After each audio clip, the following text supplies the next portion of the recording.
Ինչ եք կարծում, Մինսկի խմբի լուծարումը խաղաղության նշան է։ Ես ինչքան գիտեմ, որ այս 2 տասնամյակ շարունակ ոչինչ չի տվել, դրական ոչ մի կողմին իհարկե, ոչ միայն Հայաստանին, բոլորը վերցնենք։ Եվ այդ բոլոր կազմակերպությունները ինձ թվում է անօրինական բնույթ են կրում, հասկանում եք։ Դրա մեջ շահույթ եմ տեսնում, շահույթը միայն դա Ռուսաստանինն է, ուրիշ ոչ մեկին է։ Եվ երբ որ հարկ է լինում, ասենք, որ պետք է օգնեին, չօգնեցին դրանք, դա կոչվում է դավաճանություն։ Եվ ես կխնդրեի, որ Հայաստանը ընդհանրապես կապերը խզեր Ռուսաստանի հետ։ Որտեվ 3 դար շարունակ ռուսները մեզ կոտորել են, իսկ պատմության մեջ ոչ միտեղ նշված չի դա, հասկանում եք։ Բացի այն, որ մեր հողերն են ծախել, մեր արյան գներով բոլորը, վերջին դե Արցախի փորձն է 2020 թվականը ցույց տվեց, որ ռուսները իրենք մտան, ես կասեմ գաղտնի բաներ, որոնք ոչ տպագրված է, ոչ էլ։ Ռուսները, որ նրանք խաղաղապահ զորքեր էին իբր թե,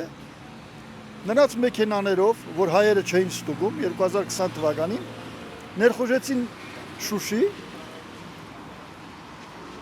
ամեն մի մեքենայի մեջ գտնվելով 150 ամենակիչը 150 սպեցնազովցի ադրբեջանցիներ։ Նրանք ներխուժեցին Շուշի քաղաքը։ Դե պատկերացրեք, եթե ամեն մի մեքենայի մեջ 150 բան է լինում, ադրբեջանցի սպեցնազ, 20 մեքենան ինչքան է, եւ դրանք եղան այնտեղ եւ դուրս եկան այնտեղ, ազատագրեցին իբր թե իրանց ասելով, թե չէ Շուշին մի մարդ է եղել կոմանդոսը, որը որ կարողացավ գրավել։ Սա է, բայց չեն ասում իրականությունը, հասկանում եք։ Իրականությունը սա է, ուրիշ ոչ մի բան։ Եվ այսօր ինչ-որ մի կազմակերպություններ, որոնք որ ուզում են ոտքի կանգնել կամ ինչ են նշանակում ռուսները նորից եկել են բարեկամական կապերով, հասկանում եք։ Սա հեքիաթներ է։ Տասնյակ տարիներ շարունակ, դարեր շարունակ, ես նորից եմ կրկնում, նախավերջին զոհերից վերցնենք մեր ականավոր գործիչներից գրող Պարուշ Սևակի սպանությունը։ Սրանք բոլորը սպանություններ են։ Հենց այնպես չի, որ նշեցին եւ անցան, չէ։ Ես շատ բաներ կարող եմ ասել ձեզ, հասկանում եք։ Պատմությունը պետք է հետ նայես։ Որ ասում են ռուսները մեր բարեկամներն են, ով է ասել ձեզ ռուսները մեր բարեկամներն են։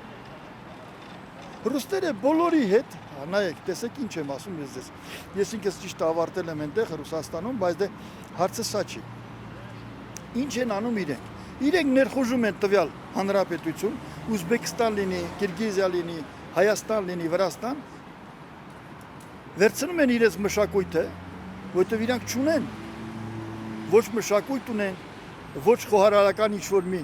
լավ ես իմ ինչեր ունեն, ոչ մի բան։ Ռուսները ունեցել են բորշ, սուպ,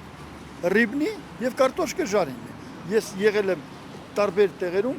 դաժե լյուքս ռեստորան որ կար, այնտեղ մենյու չկար։ Ինչ էր դա։ Ասում են էսա, սա է, երեք։ Այսօր աշխարհին ներկայացնում են, որ իրանք ամեն ինչ ունեն։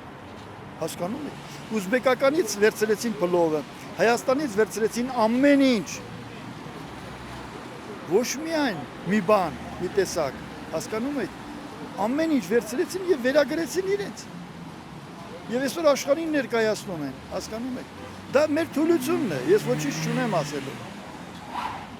Մեր թուլությունն է սա։ Մենք արեցինք ամեն ինչ 92-94 թվականներին, բայց ինչ, այսպես ոնց են ասում, միացիրուն գեղեցիկ խալու տեսքով տվեցինք։ Խալու տեսքով, ուրիշ ոչ մի բան։ Եվ այսօր մտածում են, թե Արցախը կարող է հետ բերել, Արցախը չեն կարող հետ բերել։ Արցախը հետ կբերեն այն ժամանակ, երբ որ լինի մեր նախկին 92-94 թվականի պատերազմի ոնց ենք մասնակցել, այդ տարիների, ոնց ասեմ դες, ամուր կապը, հա, որը որ ներկայացնում էր հայրենիքը, նրանք բոլորը հայրենասեր են, բոլորը։ Բայց 2020 թվականին ես ցավոք սրտի չկարողացա հեռնեի բարձրանայի Եռաբլուր, ոտքերս չգնացին։ 2023 թվականին նոր առաջին անգամ բարձրացել եմ Եռաբլուր։ Աջ ձախ նայելով ապշել եմ ուղղակի։ Ապշել, հասկանում եք։ Իսկ մեր թե քաղաքական գործիչներ ասեմ, թե ինչպես ասեմ, չգիտեմ, բայց ընդհանրապես ոչ մեկը իր դերում չի գտնում եւ ճշմարտություն չկա։ Նայեք, այսօր հելել են քաղաքական գործիչներ տարբեր խոսում են 90-ականներից։ Ինչ եղավ։ 1994 թվականին եղավ այն, ինչ որ եղավ։ Իսկ ինչ եղավ դա։ 1994 թվականի մայիսի 18-ին Մոսկվայում Կրեմլում կնքվեց մի պայմանագիր, որը կոչվեց խաղաղության պայմանագիր, որն էր դա։ Ով էին դրանք ներկայացնում։ Ռուսաստանի կողմից Բորիս Ելցինն նստած, Հայաստանի կողմից նստած էր Լևոն Տեր-Պետրոսյանը, չգիտեմ պաշտպանության նախարարներից ով էր, եւ Ադրբեջանի կողմից Հեյդար Ալիևը։ Ինչ ստորագրվեց։ Նագորնո-Կարաբախսկի автономная республика полностью остается в составе Азербайджана։ Սա հասկանում եք ինչ փաստ է։ Սա գաղտնի փաստիլ են, ես ձեզ ասում։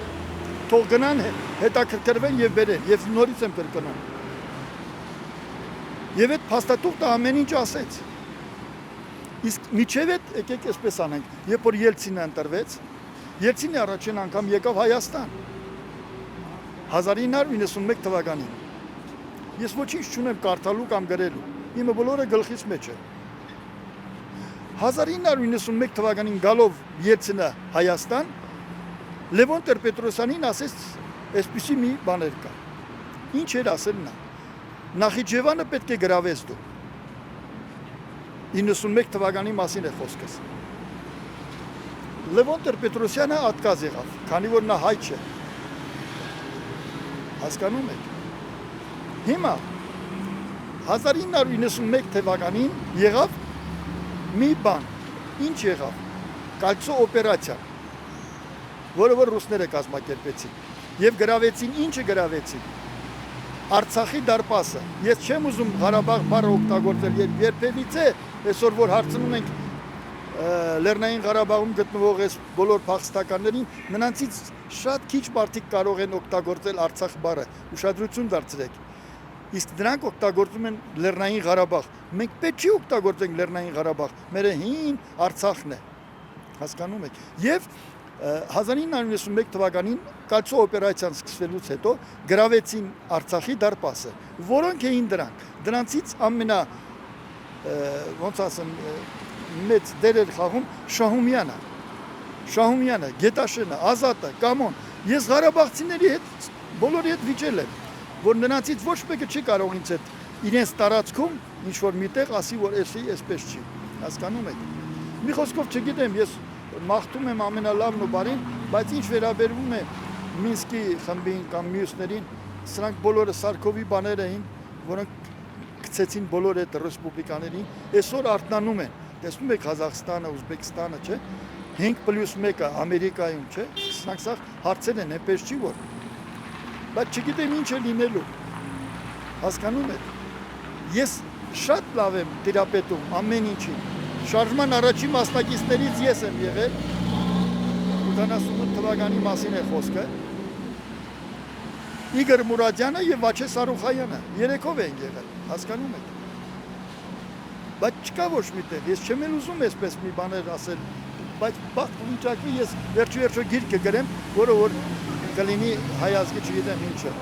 սա։ Սրանք բոլորը ես նորից եմ կրկնում, վերցնում ես հետ ես գնում, հələ հետ գնանք երկրաշարժը, արհեստական Գորբաչովը սարքեց երկրաշարժ, հասկանում եք, մարդիկ ասում էին ոնց կարող է արհեստական լինել, արհեստական էր դա, հիմա ես բացատրեմ ձեզ, Սպիտակ քաղաքում սովետական միությունը այն ժամանակ ինչ էր արել, սարքել էր ռակետնե բազա, այս բոլորը ես տվյալներ են, որոնք ձեզ ասում են, ոչ մի տեղ չկա տպագրված, ռակետնե բազան ինչ է կոչվում սա, գիտեք, 97 մետր խորության վրա ինքը պետք է փորձարկեր եւ այդ ռակետը պետք է 2-ից 3 կիլոմետր առնվազն գնար։ Դուք պատկերացնում եք սա ինչ է։ Եվ այդ ամեն ինչը կատարվեց։ Հայ ազգի դիմաց։ Ինչու Գորբաչովը արեց։ Եվ ինչու իր բախտ վիճակվեց 1978 թվականի դեկտեմբերի 7-ին, որ պետք է երկրաշարժը արդեն պատրաստ լիներ, դեկտեմբերի 6-ին ես նայեցի ՄԱԿ-ում պետք է ելույթ ունենար Գորբաչովը, հարցը դրված էր այսպես. Ժելեզնի զանավես։ Սովետական միությանը կոչում էին Ժելեզնի զանավես։ Այն ժամանակ Մարգարիտա Թետչերն էր Անգլիայի, չէ՞։ Հիմա պահանջեցին իրան, որպեսզի ինքը ելույթ ունենա ՄԱԿ-ում։ Ինքը ելույթ էր ունենում։ Ես գիշերը նայել եմ այդ բոլոր հաղորդումները, բախտ է վիճակվել ինձ։ Մինչև գիշերը ժամը 2-ից քանից նստել նայել էի։ Եվ ինչ եղավ այդտեղ։ Ամսի 7-ին Գորբաչովը դաժե հաշվի էր առել, որ 12-ին 15 պակաս զանգը տալու է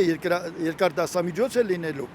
նայել հաշվի չէր առել։ Ասել էր, որ 5 րոպե շուտ տվեք, որ բոլորը դաժե երեխաները նստած լինեին։ Հասկանում եք։ Եվ 12-ին 20 պակաս կնոպկան սխմում է։ Ինքը այստեղ չէր, ինքը Ամերիկայի Միացյալ Նահանգներում էր։ Ընդհանրապես ամենախոշոր քաղաքական գործիչների սպանությունը կամ մասնակցությունը կատարվում է այն ժամանակ, երբ որ իրենք բացակայում են երկրից։ Հասկանում եք։ Հիմա Գորբաչովին հարց է տալիս ժուրնալիստը,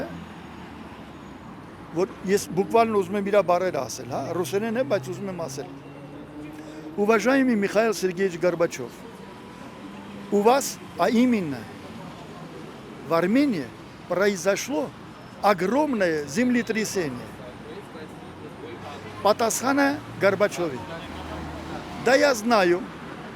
что в границе Турции произошло землетрясение. Մի բառ չկա այստեղ Հայաստանի մասին։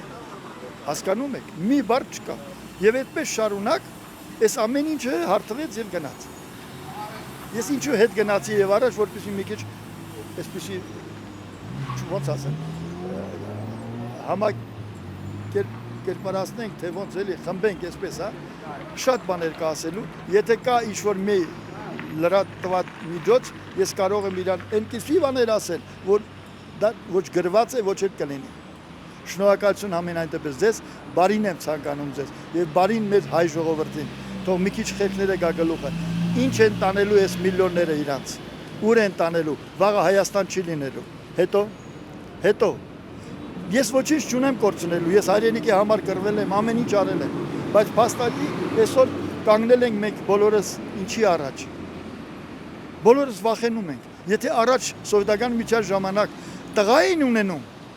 ուրախանում էին։ 35 տարի ոչ մի լավ բան չտեսա ես։ Բոլորը գալիս ասում են, ես սիրում եմ Հայաստանը։